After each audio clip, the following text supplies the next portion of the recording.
present his latest work. So, floor's yours, and thanks so much for being here. Thank you very much.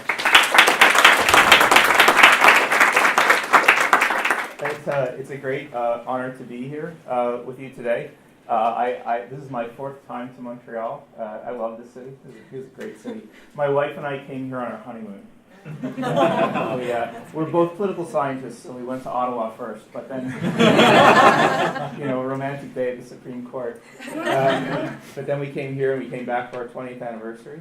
It was great. And then about 10 years ago, I spent a week at University of Montreal. Andre would have people in for a week, and it was fabulous.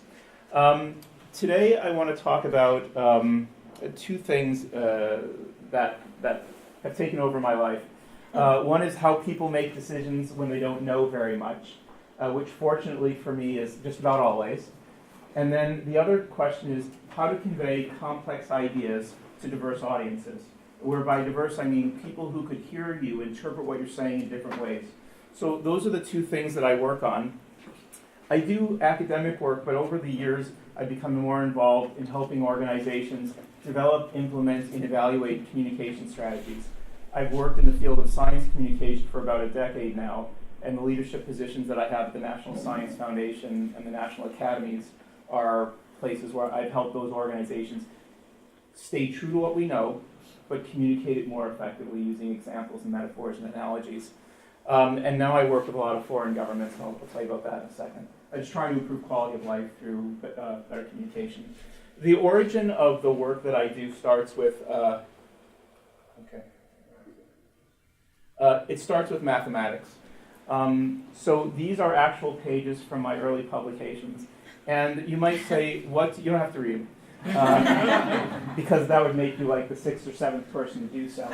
But you might say, what does mathematics have to do with communication? And I think about mathematics like plumbing. Like in plumbing, the parts under your sink, individually they're very simple. But to get the water where you want it to go, it's important that the parts are connected in a very precise manner. If the connections are even a little bit off, you have a mess that you have to clean up, right? But if you're a little more committed to precision, you can get things to where you want them to go. And I think communication is the same way.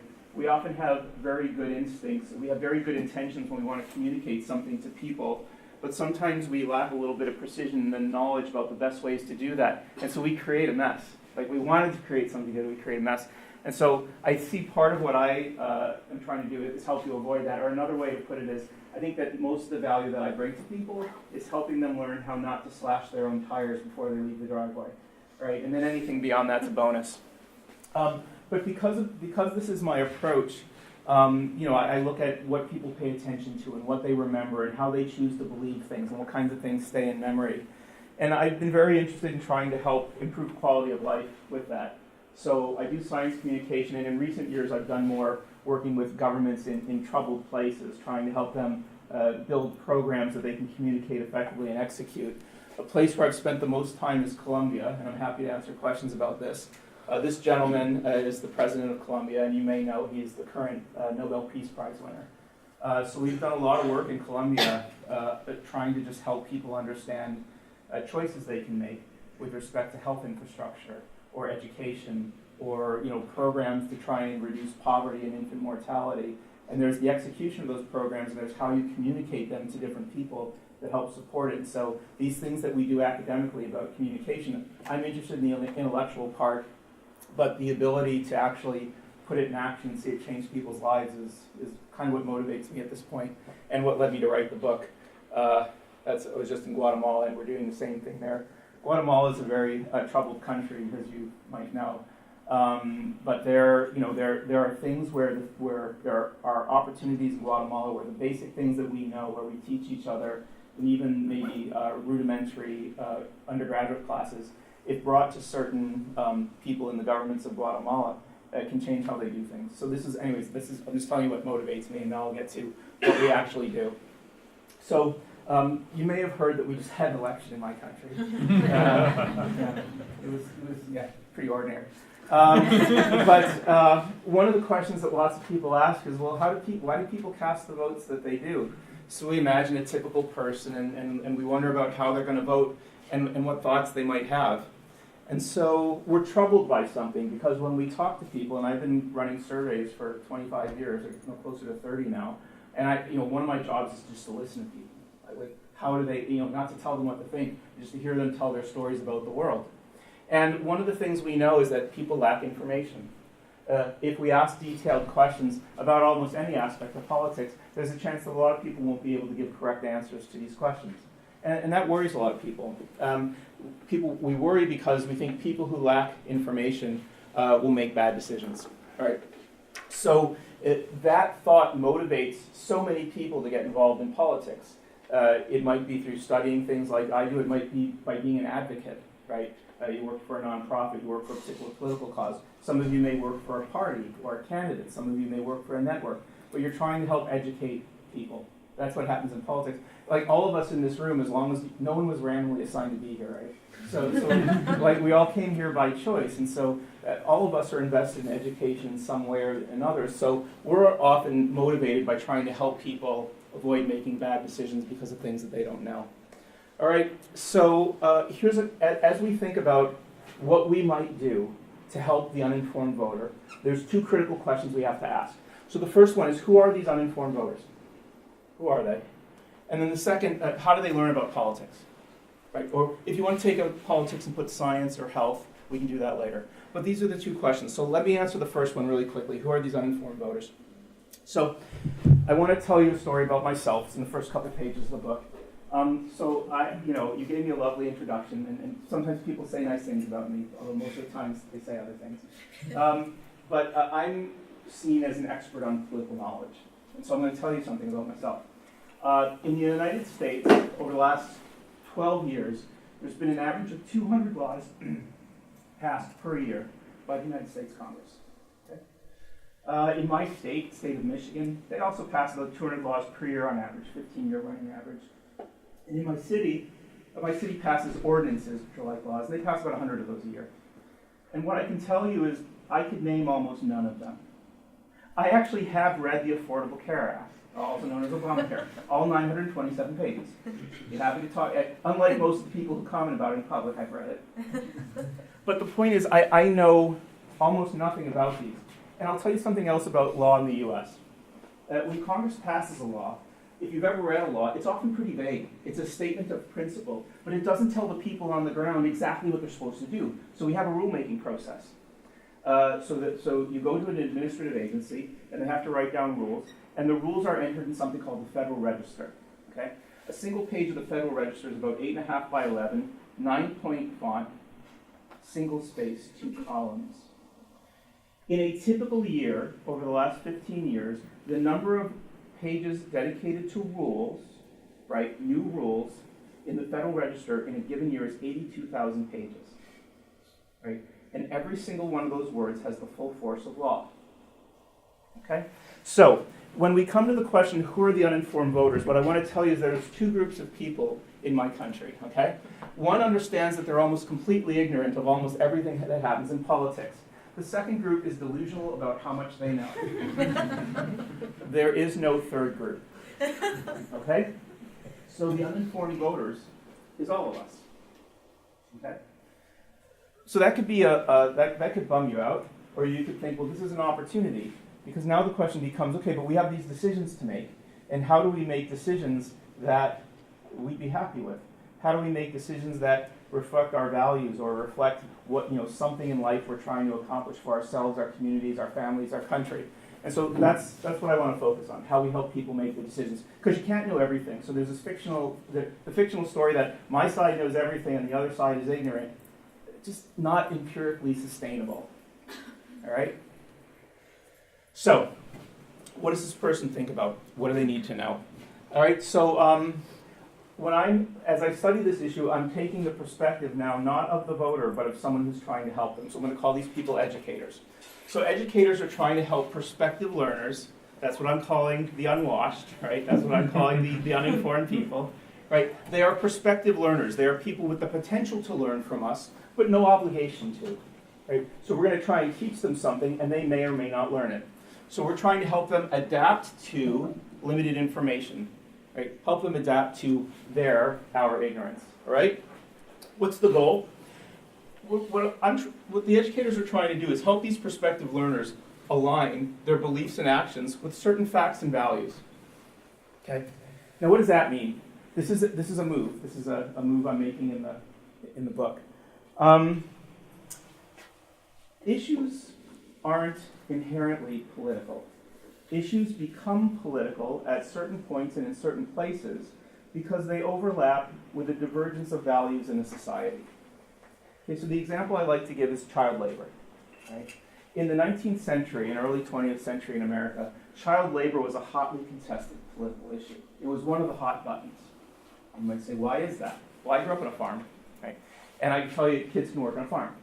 Kids can move dirt around, kids can feed chickens, kids can pick up plants and move wheelbarrows around. Kids can do this. And in the US, in the pre-industrial era, most of the family economies were agrarian, were farms. And so it was very natural part of the culture for kids to work and be part of the family economy. So the families started moving to the cities, and the fathers, not the moms, started working in factories, and they would bring the kids with them. And in the US, even through to the beginning of the First World War, it was not uncommon for children to work in factories.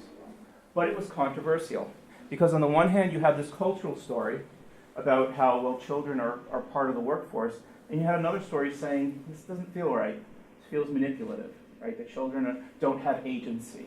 They're not there on their own accords. They can be manipulated and so forth. So let's fast forward 100 years now. It's 2016. We had 17 Republicans running for president, 5 Democrats, although 3 of them dropped out right away. None of them, I'm certain, ever seriously considered the following appeal. 8-year-olds, $1 an hour, factories, growing economy. No one considered that because they believed probably they would be kicked off the continent. Because now, the notion of child labor, there's a moral and ethical consensus around it, right? And what's interesting is that the physical nature of what child labor is hasn't evolved. In fact, if there was ever a point in history when you were going to argue for child labor, it would be today. Because factories are safer than they've ever been, right? So the point is, the reason that child labor was political in the 19th century and is not political now is not because of something that changed in the factories.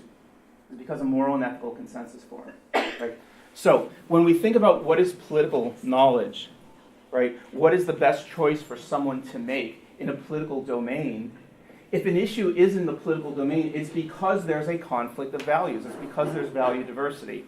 So if I'm thinking of a goal for an educator, what an educator is typically trying to do is help a prospective learner align what they believe and are doing with certain facts and values. So for the Catholic priest, right, he's trying to take the congregation and have them act in a way in accordance with a particular set of precepts. If you are a political liberal or a political conservative, you have a set of things in mind too. And so I would say that this is what many educators are trying to do. And this is what I'm trying to help them do, right? But we can then have the conversation about, well, what are the ethics of telling this to the bad guys, And we can talk about whether the bad guys are truly evil or just different than us, right? But we'll get to that. All right, so the question for educators. So put yourself in a position, actually we're all here already, where you are an educator, and there's a group of people who you think if you can convey information to them, they can make a set of decisions more effectively with respect to a set of morals or ethics or a scientific basis that you believe in. So you're the educator. This isn't the third person. What information is most valuable to convey? All right, so that's what I want to work through. Because the key limitation in what happens next is attention. Attention is the main barrier to learning, right? Getting attention is the hardest part. The one thing I like to say about human attention, if you've never studied it, here's something I can tell you about its capacity. Think for a moment about how limited you think human attentive capacity is. Now divide that by a large number, and you're closer. Okay?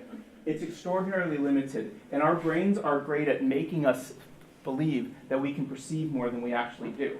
If I were to say, what is this? Right, everybody thinks they automatically have an answer to the question. But the question's kind of vague. Right? This could be whatever we call this thing, the clicker, or it could be the random black object, or it could be that, the little green lights, right? But your brain automatically sent you to the whole object. It did that without even, I'm guessing, without even you thinking about it. It took something that was kind of not well defined and defined it instantly. If I say, what is this? right? Now you're onto it, right? Is it the table? Is it this wrinkle in the table? But when I say this, we look at the table. Right? So our brains do lots of things like that to make things appear more whole than they are. Since attention is so limited, I'm now going to show you the last slide of the talk. Right? This will be the punchline. This will be where we end. And if you want to zone out after this, that is something you can do. I will try to retain your attention, but I know the odds here. So I'm going to show you this, and then if you want to see how we get there, you can stay too. So the first thing is you have to attract needed attention. That's the main bottleneck, and it's much harder to do than you think. Okay? There's a way to do it, because the one thing about attention that's really hard to get, the other thing that's great about attention is most of us misunderstand how to get it, including your competition. So there's an opportunity for us. And the second thing, it has to improve task performance. That is, if we get someone's attention, the question is, will they think about what they're now paying attention to? And if they can relate it to some task they imagine themselves taking in the future, the attention channel tends to open, it can be sustained, and they're more likely to take what you're saying and work it into their conceptual framework. Okay? But if it's too abstract, if it's hard to act on, right, then it may be interesting, but it's less likely to be remembered, and learning is less likely to occur. Okay? So if you want to educate somebody about something in politics, this is the spot you have to hit. If you don't hit this spot, you're Charlie Brown's mother. Right? You ever watch the Peanuts cartoons? When the kids talk, you hear them, but when the adult talks, it's garbled. Right? And so we have this social convention, where some of you are doing now, and thank you very much, where you nod like when someone's quiet as if you're paying attention. But the secret is we sometimes do that when we're not paying attention. All right, so thank you. So these are the things we have. This is what we have to try and do. Now the question is, how do we get here? So let's talk about attention. All right, so there's a view of how people learn and pay attention. And it's kind of like this one, that there's this thing called truth, and that if we just explain truth well enough to people, it will become part of their beliefs, it will be and whole, and that's how learning is. So I want you to look at this image for a second and remember the following thing about it, which this is so far from how it actually works. Like, this is so far from how it works. I have colleagues or people I work with, and when they're making a presentation, their goal is to have their audience hang on their every word. And that is so far from physically possible, as I'll show you. Right? Think for a moment, to preview where we're going, about the best academic talk you've ever seen. Okay? How much of it do you actually remember? So for the typical person and the best academic talk you've ever seen, if you can, unless you just watch the video, which we call cheating, right? If you come up with 30 seconds of discrete memories about that talk, you're on the tiny end of the curve. Right? Most people can come up with a feeling they had, or maybe a moment, but they've actually forgotten most of it. And that's the best presentation you've ever seen. The key thing about sort of making an effective presentation is creating a moment or a series of moments where people are so engaged in the content that they do the work themselves, that they make the connections themselves. When they do that, it's more likely to be retained for reasons that I'll show you. But it's nothing like this. Right? People will take that book you've written, that article you've written, the video you've made, or the presentation you've given, they'll forget almost all of it. But if they take a couple moments and make it part of their conceptual framework, you gave a great talk. Or if it was really lousy and they remember you crashing, you gave a lousy talk, but they'll only remember that moment as iconic of your whole presentation. Okay? So this is where the story starts. That you can't see the words, doesn't matter anyways. It would be nice. But these are neurons. Everything you perceive, everything you feel, everything you remember is a manifestation of physical and electrochemical relationships between objects like this. Right? So learning is magical in this sense, but magic with known properties. There are things we know about what makes these physical and electrochemical changes happen. And one way to describe it is motivation. That somebody gets so motivated that they're so sort of interested in an object that you can almost feel the adrenaline. And sort of like you get a sugar rush that goes upstairs in your brain. And that's a way to motivate growth between these things. Right? So as we're trying to teach people things about politics, that's what we're trying to make happen. But that's the last time we're going to talk about that, except now as a comic reference. Right? Now we're going to talk about what we can really do. So these brains we have, they weren't really developed for politics, at least in its modern form. The brains that we have, and the reason I'm saying that is there's no evidence that they've evolved much in the last 5,000 years. like human brains. No offense. Like, there was a longer period of time where they evolved, but let's say, of all recorded history, there's not a lot of evidence of a real change in the structure and performance of brains. So our brains are built for that. Our brains are built to see contrast in light and to make objects from them. It's amazing that you can look at this, and even though the imagery is not great, you know what that is. Like, you have a sense of where it is. You have a sense of where you should walk and where you shouldn't walk. There are other things you can see instantly as danger, or you can smell and know you should get away from them. Right? Our brains are amazing at that. They're not inconsequential calculations, but we're great at that. Right? That's what it's built for. The problem is we're ambitious as a species, and we started inventing things. So this Teletype, what's interesting about this is the first device that allows you to communicate in almost real time with someone who's not in immediate physical proximity to you. Right? If you had these devices and you connected them with electric wires, you could send a message to people really far away. For the young people in the room, from here to there, that's about 140 characters, i.e. the first Twitter. But the interesting thing about the Teletype is you can communicate things a really long distance, but you can communicate only really simple things. Okay? So our brains can handle this. But we're ambitious, and so we keep inventing things. Then we invent this thing in the printing press. And then we start reading books. Okay? So all of us have read books, but we have a fictional account of how we read books. Right? The fictional account is we read every word and every line, and that's how you're taught to do it in school. But in reality, lots of times with books, we just kind of fly over paragraphs, kind of get a sense of it and move on. Right? Our brains really don't want to read every word. They really don't want to think about, until you go to graduate school and then you're taught, no, actually, in the methods book, you do actually have to read every word. Right? But this is a problem. We're now straining the capacity of the system that we have. Right? And then we invent this, and now it's not just words that we're dealing with, it's intonations and it's context, right? And it's all kinds of things, that social interaction that our brains, right, were not well built, for which our brains were not designed, okay? Because this has remained relatively constant, okay? Now let me show you the problem that all of this causes for us, and I want to do it through a cartoon.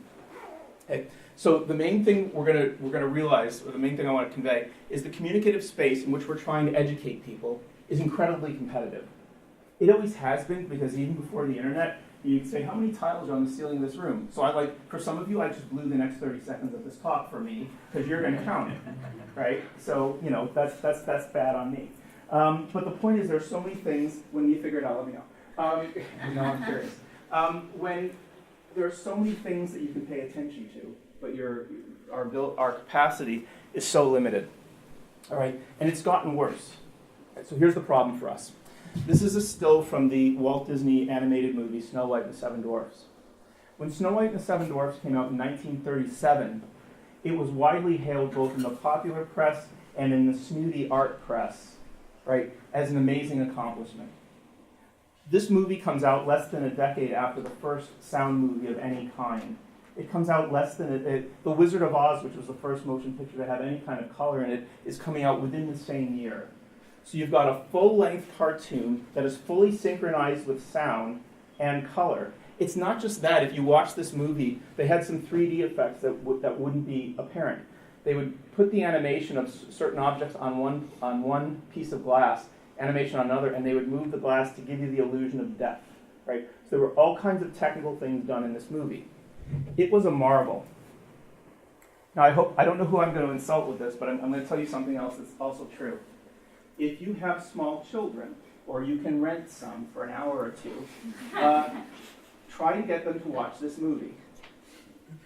It's unwatchable for children, because by modern standards, the plot is very slow, right? There are one or two wonderful musical numbers, and then a lot of dead space. By modern standards. If you watch it after Star Wars or Finding Nemo or Titanic or whatever, it doesn't meet modern filmmaking standards. Okay? Now, what I should tell you is this movie in 1937 was seen as so amazing that the people who give out the Academy Awards, for the only time in their history, made a special award just for this movie.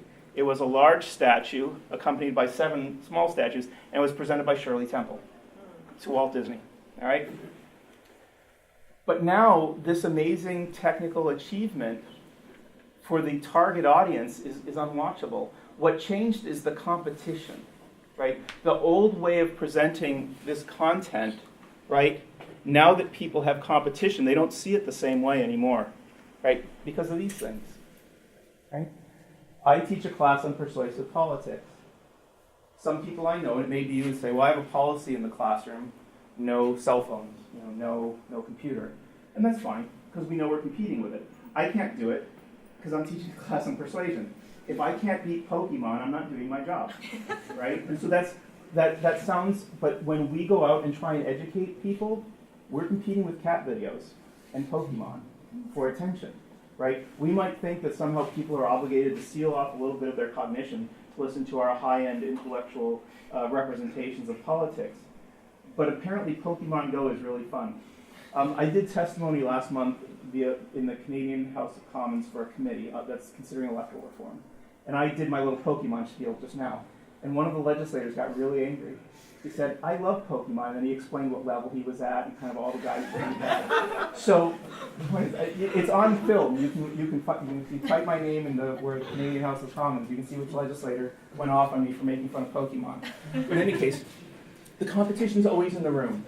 Right? No, there's one exception, and they're called universities and schools, where we create these things called captive audiences, where people my age take younger people and we say, you have to listen to us because of grades and letters of recommendation and so forth.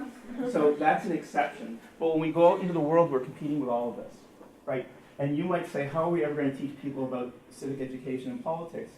To me, this is not the beginning of a bad story, it's the beginning of our opportunity, right? Where does that come from? Okay. Again, it comes from here.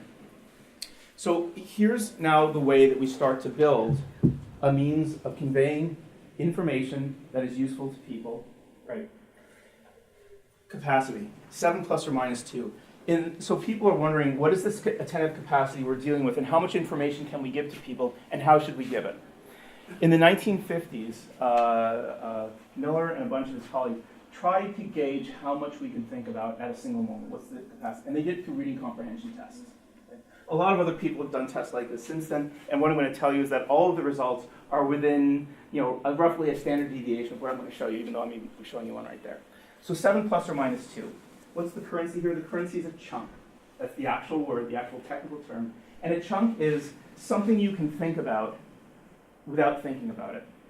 So, if I were to say, like, Guy Lafleur, I say Guy Lafleur, okay? And for some people, there's all these things you can remember. All these things. And there are other people I don't know who are like, what kind of flower is that? What is it? So I've said one phrase, and so for one people, the chunk has lots of information in it. The chunk has very little. When you think about, so this is how much we can think about at any given time. Like up to 7 plus or minus 2 things that may elicit other thoughts. What's the difference between the plus and minus 2? The plus 2 is like, so I've been in a car accident, and in the car accident, like everything starts moving really slowly. That's when your attentional channel's like, right? Or I used to play ice hockey, and sometimes the net looked really big. Most of the time it looked tiny and I couldn't hit it, but sometimes it looked really big. And so that's when you're at plus 2. Your motive, it's really, and 7 minus 2 is kind of like I'm at the end of the day, like I've been working on something, I'm just exhausted. And you go home and you have the television or something, and you turn it on, you can like barely hold the remote. And I love my spouse, and my spouse comes in, and I know she's saying something to me that I can't quite make out what it is, right? That's when you're like at minus 2, okay? So that's the variation. And just one more thing about these limits before we start to build a strategy. The number of chunks doesn't necessarily mean more expertise. So in a chess match, both the expert and the novice, let's say an expert and a novice approach this chessboard, it's not like the expert has more chunks than the novice. It's that when the expert looks at the chessboard, they can see the first 5 moves. They just see it. The novice walks up to the chessboard and they say, oh, a horse. Wow, 2 horses. Right? And how to construct a move would take a lot of thought. Right? But it's not that the expert has more chunks than the novice. All right? So the thing to know about 7 plus or minus 2 is none of us are immune from it. We never have like a super moment where our capacity is 30. So if I'm making a presentation right now, and I lead you to think about like, Pokemon, and you're thinking about Pokemon and like what Pokemon is like, it's really hard to hear what I'm saying next, because Pokemon, if you know, is taking up a couple of the parking spaces. Right? So this is just a tip on PowerPoint. I'm sure you've heard this, but this is another reason. Less is always more on PowerPoint. If you have a PowerPoint where there's a bunch of things on the screen, given human attendance capacity, one of you doesn't need to be there. Right? You're competing with the 19 lines on the screen. They can't read that and listen to you at the same time. It's just physically impossible. So less is more. Right? Before I make things better, I'm just going to make it a little worse. I think this is my last slide where I make things worse. There's a couple other things about human cognition that you should know about. First of all, we're easily distracted. You know, like we could be in a serious academic talk, and then I could do something that's completely irrelevant to the content of the talk, right? And you might not want to notice it or sort of pay attention or be concerned about what happens to it, but you can't help but notice it. Also, I was once asked to give a talk on science communication to philanthropists in Pittsburgh by the National Academy of Science. And we had to have this long conversation because they were going to roll in the roast beef carts towards the end of my talk. I'm like, no, we're not. Because once the, you know, if it's 5:30 and the roast beef carts are in the back of the room, I'm history.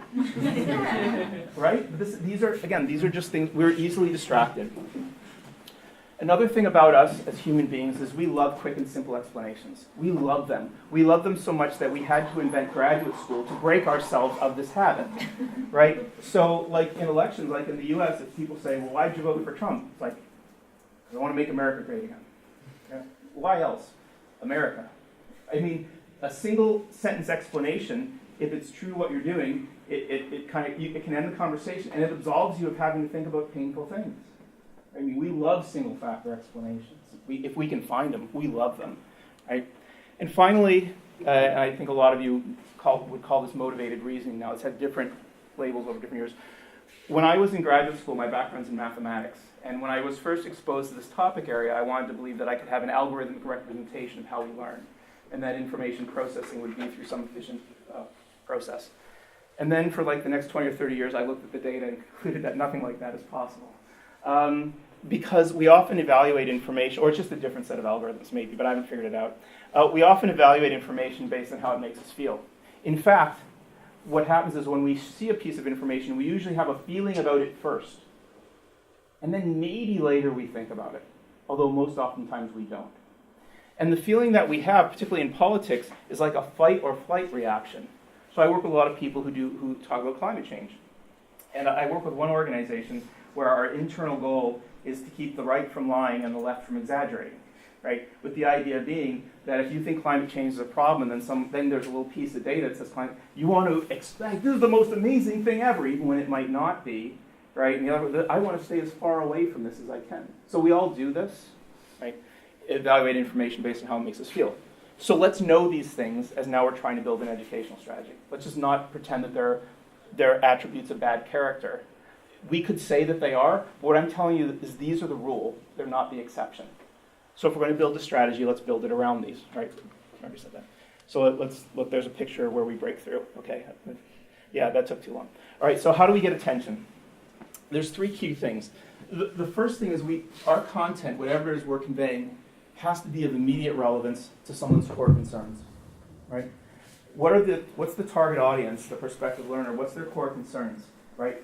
If I had a device that could tap into your brain and that could record the thoughts you have when you walk between rooms, that you think in the silent moments when you're not focused on it, like we all have this internal monologue with ourselves about what we want and what we're worried about and things of that nature. If I could tap into that, I would want to find the intersection between that and our content. That would be the way that I'm most likely to be able to convey an idea that you could use, right? Another cheap way of thinking about it is like knowing your audience, but I'm talking about really knowing.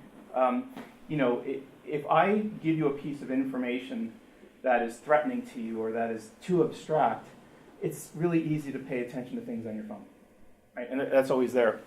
But if I talk to you, if I give you a way to achieve an aspiration that you actually have, not that I tell you to have, but an aspiration that you actually have, or if I give you a way to alleviate a fear that you actually have, the attention channel opens a little bit for me, right? This is, so I teach large classes on persuasion, and one of the guide rules I give is that, persuasion's an away game, almost everything of interest happens between the ears of a prospective learner. You just get to make variations in light and sound. Right? You're a show pony. Right? But if you create a moment where the variations in light and sound are relevant to something that people want, they'll do the rest of the work. And then we're on. Okay? Consistent with values. In politics, again, I think the reason that issues become political at a point in time is because of value diversity. If I walk into a room and basically say, you have the wrong values, or I dislike your values, you're dead man walking the rest of the time. People might nod to be polite, but they're going to spend most of their mental energy trying to distance themselves from what you say. I don't know how it works in Canada, but in the US, I try and give people this example. Like, if you're a liberal, if I could get you to sit in front of Fox News for 10 minutes, like, what would you be doing? Like, and so for most people, it's like, right? They're just trying to figure out, like, why all the things that are wrong with Bill O'Reilly. Like, when they could, I was like, no, just for 10 minutes, have an open mind and just assume that everything they're saying is right. Like, what would that be like? Like, people can't do it, right? Consistent with values. So I work with experts and scientists and advocates how to talk to people who aren't like them. And consistency with values has a lot to do with validating the values and concerns that your audience has. If I tell you to eat your spinach and you don't like spinach, we're kind of done. If I find something you care about in terms of your future and health and so forth, and we talk about that, you might be interested, right? But if I threaten your values, the conversation's kind of over, right? And this is a mistake that in the climate space is made all the time, right? It's just, this is the, again, this is the not slashing your tires before you leave the driveway bit. Like, if you're going to walk in front of the, evangelicals and try and talk about climate change, do not, and then here's the list of things not to do, right? And it's like, I was going to do 8 of those. And then finally, actionable. This is hard for us as academics, right? Because we live in this amazing space as academics where we're given the time and physical luxury to work through counterfactuals, and we can bump into other smart people and we can think through things. But most people, their lives are such that to pay the bills or to feed their kids or to take care of an ailing relative, it takes 25 hours a day and 8 days a week. And abstractions are a luxury. Even if there are abstractions that in principle could help them, I'm not talking about mental capacity. I'm talking about the physical stamina needed to divert yourself from your daily existential crisis to listen to what an academic is saying about subject X. Right? I wish we lived in a different world, but we live in this one. So something that's actionable is a gateway, right? If I can give an audience 2 or 3 things that they can do, right, I'm more likely to get their attention. If they do the things and it helps improve their quality of life, great. And then the best thing is, if they do 2 or 3 things and they're like, how could I do more of that? Then we can have the conversation about the abstraction, right? In academics, we usually talk about the abstraction first, then we do save the examples for the end. But I think that when you're trying to talk to an audience who isn't forced to be here, or who isn't kind of automatically predisposed to like what you're doing, the examples are a gateway to the broader thing. Right? Again, it's just because of the competition. So when I give advice to science organizations or presidents or whatever, if you're in a competitive environment and you're trying to convey an idea, if your message is urgent, simple, and direct, that's the best place to start. Urgent meaning, I understand why you're in the room, I understand why you're with me, my job is to help you. My job is to help you with an aspiration, right? That's my focal commitment. That's what I'm doing in my communication strategy. Simple, the first statement is, I'm going to say something directly about that you can access, that you can understand, and direct. There's an implication of an action item, right? I love academics, I love mathematics, I love abstractions, but there are also moments where I want the other person to actually think about what I'm saying. And for that reason, I have to do this, even though I might like to prove theorems all day, right? So we have to do this in competitive environments, particularly because even though people in marketing organizations or people who work in the private or public sector wouldn't put it this way, they're always updating their web pages. They're coming up with new and more creative videos. They're figuring this out, right? When you see a company or a news organization reboot their website, they're figuring out a new and more effective way to present the information. They are boosting the competition.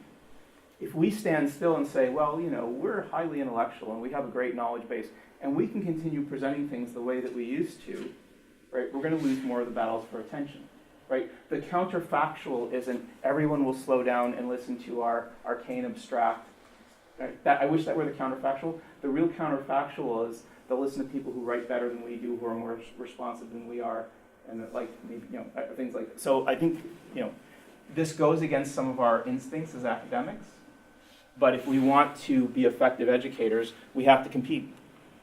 All right? So let me show you some examples here's an example of what not to do. And just on Brexit, I'm not going to say I predicted the outcome in advance, but the first time I saw the campaign that the Remain side had, they got the wrong guys running the campaign. There's a difference between candidate-based campaigns and referenda. And you could just see, I didn't know how it was going to end. Like, I didn't know the numbers, but you could just see. So here, let me show you a Brexit error. This is a really simple, this is not slash your tires. Brexit. We all know what it means, right? It's a novel term. It's memorable. It's like an easy button. We're out, right? Okay, great. Brexit makes the consequences of leaving seem simple. So here's a piece of strategic advice. Any time that someone on the Remain side used the word Brexit, they helped the Leave side. You say, what could we have done instead? You take some Monty Python-esque 19-word phrase to describe, an incredibly complicated, unprecedented set of negotiations with an uncertain outcome. And that's the phrase you always use where you were going to say Brexit. And even if people can't understand it, they got the message that that's not an easy button. Right? This is a simple strategic error. You don't say this. You never say it. Right? That's just simple. But here's some other manifestations. Right? We might quibble about the truth value of this claim, but it's understandable. Press the easy button, better healthcare. Right? Compared to, what do I do with that? I can't eat it. I don't have it's just, there were other sayings. But, we can talk about ethics, but in terms of understanding a lot of the audience, they clearly understood something that they didn't. All right? We can talk about other examples. So, as we develop a strategy, as we're thinking about urgent, simple, and direct, I want to think a little more about how we could be more credible, how in the competition we could be believed. So I want to start by showing you something about how people interpret information. So we're now assuming people pay attention. Big assumption, but they don't have attention. So we could show them something like this. We're trying to make some important point. You say, all right, class, what is this? And the answer to this question largely depends on when you were born. Right? Because if you were born in the 1970s or 80s, it is Pac-Man. And you can't see anything other than Pac-Man in that picture. Right? Where if you're born in another place, it's pie chart. Now, we can have these great existential arguments. No, but what is it really? And if you think this is not that interesting, let me show you another image. Okay. So this is an image that my friends who are environmentalists and climate scientists like to use a lot. Right? In the US, an image like this has been on the cover of Time magazine. It's been on Coca-Cola cans as part of an environmental thing. So I have environmental friends, and I said, what does this mean? They're like, well, it means environmental degradation. It means, species in trouble, and it's all the calamities of climate change. Okay. But then I could also run a focus group, in California, and maybe in Fresno. And I could say, okay, what is this? And people in the focus group could say, well, it looks like it's really far from Fresno, so I don't really care about what it is. It looks really far away. Or what you could also say, what someone has also said is, he looks happy. He looks like a puppy in his backyard. I don't see any trouble here. So I report this back to my environmental friends. And they're like, how can they not see environmental degradation in this image? What's wrong with them? Okay? So this is, right, this was funny. This is a little less funny, because there was a group of advocates who were very well-intentioned who had a theory about how people would see that image and banked a lot on it. But they never pre-tested this image with the target audience, many of whom saw something completely different. Right? This is avoidable, right? The focus group I just described, we could go run right now, right? But advocates, and I work with, this is like a blind spot. You get so into your own knowledge base and so into your own ideology, when you try and speak to the other and they don't respond, right? We say, oh, if only they had better character, right? But, here's a way to think about this. If someone is not paying attention to you, the problem is yours, not theirs. Right? If they're not seeing what you want in the image, the problem is yours, not theirs. And our job is to try and figure out how to fix it. Because they're seeing what they see for a reason. Right? Here's another thing, and this is not in my book, this is newer. Dan Kahan is at Yale Law School. He's doing this great work on motivated reasoning and how people see things. But now what I want to do is show you something that you might not be expecting.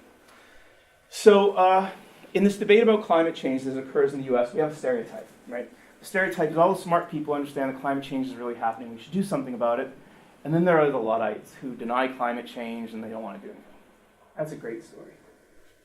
So what Dan Kahan did, he said, okay, we're gonna ask people a question. Is the Earth getting warmer mostly because of human activity, such as burning fossil fuels, or mostly because of natural patterns in the Earth environment? But what he does first is he has a science intelligence test. Asks people like 20 questions about science and grades them based on how much they know. So there are people who are relatively low on the science intelligence scale and people who are high on it. Now, if our story about climate change works, what we should see is that these high knowledge people are really likely to say that it's human causes, and it's these low knowledge people. Right? So now I'm going to show you his finding, which has been replicated a number of times now. But that's not the story at all. The big difference in the US on questions like this is not between the highly informed and the low informed, it's between the high informed Democrats and the high informed Republicans. Right? We can talk about why this is occurring, but sometimes what we like to do, and because I'm an academic, most of my friends are on the intellectual left, we like to do this outgroup stereotyping. The people who aren't like us are all the same and they're drones and they're idiots. Whereas if we look at the data, what we find that it's the smartest ones on that side who are the most against us. Why could that be, right? So as I'm helping people develop a campaign to try and broaden, an intellectual coalition around an idea, this is what I want to know. I don't want to pretend this isn't there, because when I, if I walk into the room saying, the only people who deny this question are people who don't know very much, that's slashing my own tires before I leave the driveway. I'm not dealing with reality. Okay? I can talk more about this in the Q&A about why it's occurring. All right, so the one last point I want to hit is credibility. Suppose we're in a situation where we've gotten somebody's attention, but there are other things they could potentially believe. Why would they believe you or instead of something else? Or if you say the polar bear means environmental degradation, somebody else says, no, it's just a puppy, which interpretation should they believe? Okay. So to answer this question, just a couple facts about political communication. First, as we discussed before, politics involves conflicts that are not easily resolved because they correlate with value divergence in a society. Political communication, as a result, yields language indeterminacy. Language indeterminacy is a general attribute of language. Like, for you to understand the meaning of a particular word I'm saying, you have to put it into a context. Like, if you were to take a tape recording of what I was saying and make it sufficiently short, you might not be able to even pick out certain words, right? Because we interpret a sound as a word by the context in which it's said, right? So I don't know if you've ever done that before. We might think that when I'm saying the words are obviously, but if you splice it and you don't hear the before and after, it's harder to identify what I'm saying as words. Okay. So language indeterminacy is a huge thing. It's why when I was a kid and we had paper dictionaries and you'd open them up, there were 19 definitions for a seemingly simple word. So language indeterminacy. But political communication yields language indeterminacy with a very nasty edge, otherwise known as spin, right? Maybe I can take a word and try and use it in a way so that it means something to you that maybe it didn't mean otherwise, okay? So the conflict brings incentives to manipulate context and meaning. And that means that political communication is different than the education that we're used to in schools. In a classroom, if a student says 2 + 2 = 4, everybody believes that the teacher's trying to convey math to the kids, so they believe it. But if you have a political classroom where teacher 1 said 2 + 2 = 4, and then teacher 2 said, if you believe that, it'll ruin your life, right? The kids might hear the first teacher, and if they know it's contested, they might, what are you trying to pull? You know, like it questions how you hear everything if you know that this conflict's out there. So the result is we get communication games with unusual incentives. We can't actually convey lessons from conventional education and bring them into political education, or trying to educate people about science or health in a politicized environment. Making a long story short there. So how do you build credibility? First thing, credibility is domain specific. You can be credible about politics but not about cars, right? And the key thing about credibility, the biggest mistake that experts make, is credibility isn't actually about you. Credibility is about perceptions of you.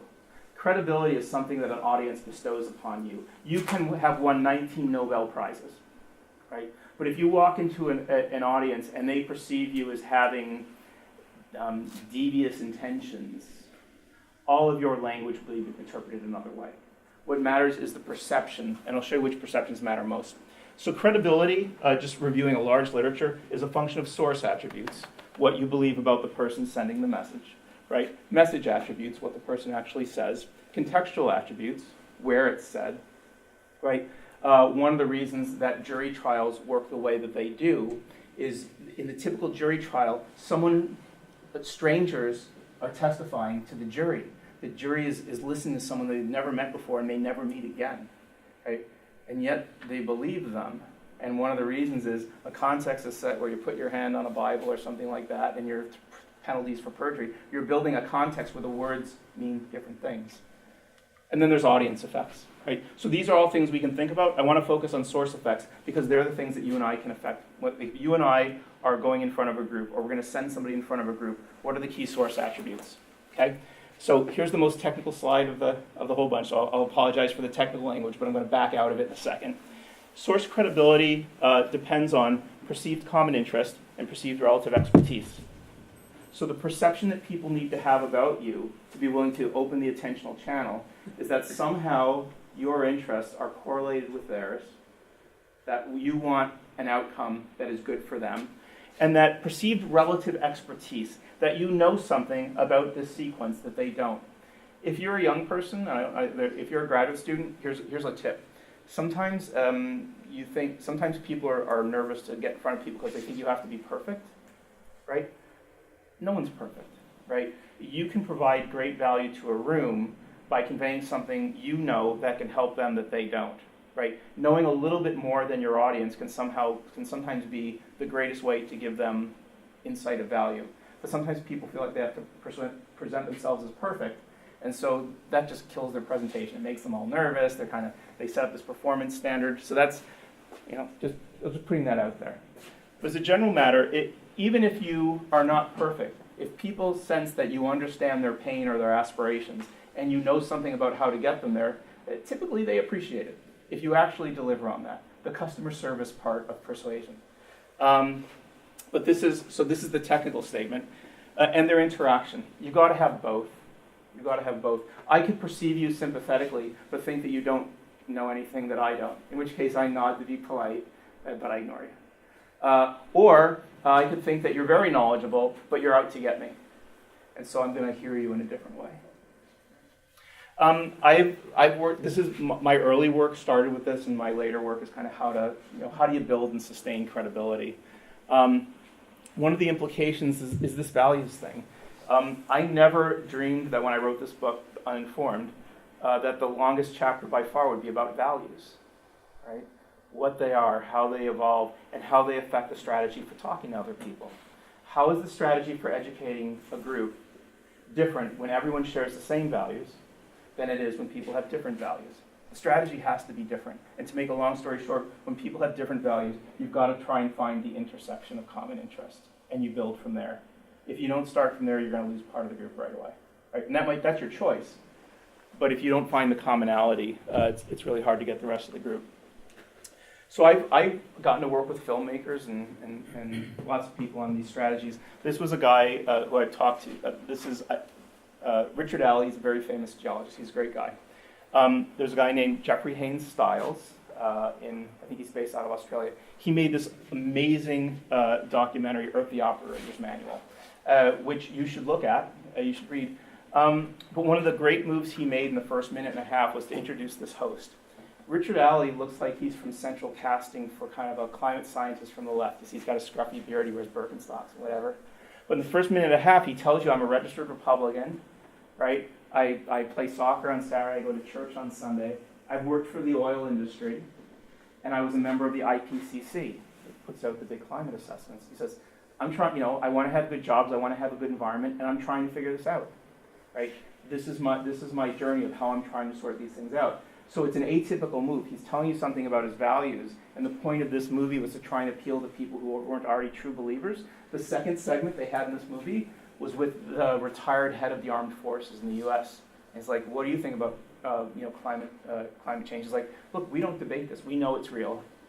And we can't get this wrong because where we put our supply lines and our troops depends on getting this right. So it's these kind of atypical endorsers saying, look, we believe in this stuff too. So this is a credibility move trying to expand the audience, right? And they do it right away. So conclusion, if the question is how do we respond to people who lack information about politics, it's urgent, simple, and direct. And it's this thing, right? To get their attention, we really have to address their core concerns, right? Otherwise, we lose to cat videos. And if we make it something that they can act on, they'll have an incentive to really think about and to own as their own what we've done. A mistake that people sometimes make when making presentations or trying to convey information is believing that your audience is interested in hearing you tell your own story. No one cares, except your mom maybe. What people really want to hear you do is tell their story. You can be in it, but you are a stand-in for them or something that they care about. The great literature, the great movies, right? The reason we connect to them is we can find a character or something, and we can connect them either to ourselves or someone that we really care about. And so we want to take the journey with them. We want to see Luke Skywalker defeat Darth Vader, right? Because we can see, right? Those are the movies where you make the connection. And I think in communication, the story you want to tell is the story of your audience and how they can better achieve what they're doing. And you can do this without selling your soul. You can do this without cheapening what you do. It just takes some effort, right?